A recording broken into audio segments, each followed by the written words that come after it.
Hello and welcome back to my channel. Today I am going to start chitting my potatoes. It's that time of year where we're thinking about what potato varieties we're going to be planting, and we're going to be thinking about how to start them off and when we're going to start them off. So I'm starting to chit my potatoes today. So I'm going to go through the basics of chitting, why we do it, what we need to chit them, and if they need to be chitted. So right behind me here, I've got my seed potatoes for this year. I've got first early potatoes, second early potatoes, and main crop potatoes.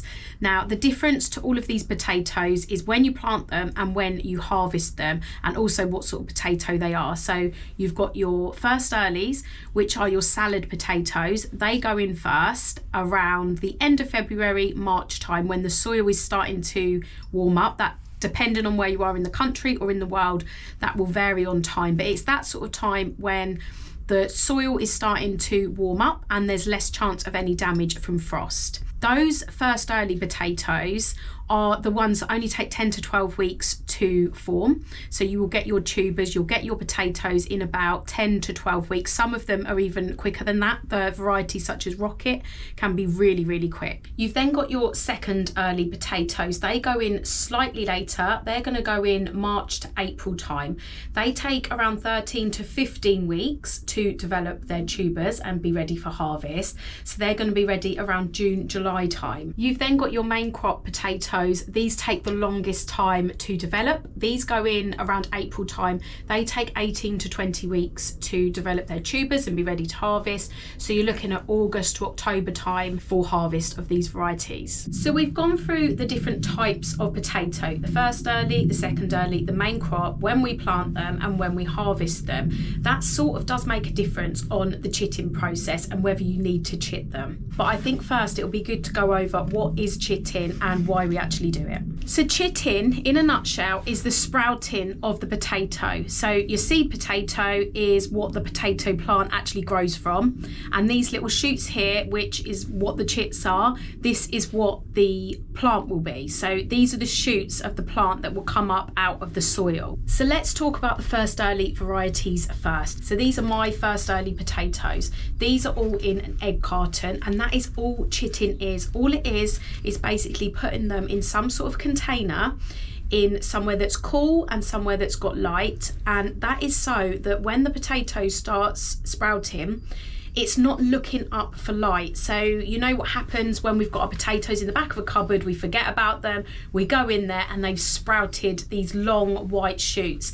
That is not what we want, because that will take all the energy out of the potato and it will go into these long shoots that won't be productive when it comes to planting the potato. Firstly, they'll probably just snap off when you plant them, and the potato will have to use all its energy to regrow. So what you want is really short chits, just like this, and that will mean that when you plant them, they've got a bit of a head start and they will get to grow really, really strong, and all the potato's energy will be going into that plant. You don't need to use an egg box for this. I know it's a very, very popular method, but if you haven't got enough egg boxes, which you probably won't do if you're doing them all at one time, if you haven't saved them, you can use just about anything that contains the potatoes. So I've got a chocolate box here left over from Christmas. I've just put some tissue at the bottom of it so that any moisture that's trapped just goes into that and it doesn't start to rot the potatoes.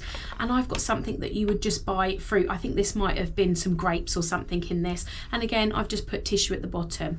But you can use anything. You can use a seed tray. You can use anything that contains the potatoes and helps them from standing up. You also want to make sure that the potatoes have the rose side up. Now, the rose side of the potato is the one that grows the shoots from. Now, on these first earlies, it's really, really easy to see because they've already started sprouting. So that's really easy for me to know that that's the side that needs to go up. On some of the other potatoes, so your main crops, for example, it might not be so obvious. So what you're looking for is any tiny little bits of growth on the potato. The pointy side is usually the one that goes down, and then the rose side is usually the one that's a lot flatter, and that's the one that you will get the sprouts from. So you need to make sure when you're putting any of the potatoes to chit in any of the containers you've got, that they're just upright, and the rose side is the one that's facing upwards. So we've gone through what chitting is and why we do it. Do you have to chit all the different varieties? Now, The first earlies are the first to come up. They're really, really quick, so you want to get as much of a head start on these as you can. So if they've already started to sprout and they're already growing nicely, then you know that when you put these in the ground, they've got a bit of a head start and they will come up really, really fast. So first earlies and second earlies, which again, don't take as long to get a harvest from and to grow, they are really worth chitting because you're giving them a bit of a head start, and also you're seeing if there's any potatoes that don't start to sprout, they might not actually be worth planting. So it sort of gives you an idea of the strongest ones and what you're actually putting in your buckets or in your soil. Now with your main crop potatoes, there isn't really a need to chit them for growing purposes, as in you don't really get a head start on them. And I know a lot of farmers and commercial growers don't chit their potatoes. There's actually no proof that it does any good in the harvest or the yield of the potatoes. The only thing that it is really good for, and why I do it, is because if you leave these potatoes in a cool place, in a dark place, so for example, I've got this bag right here of King Edwards that I've bought. If I leave these in a cool dark place, they will start to sprout. And actually, I've just spotted one in here. I'm going to open this up.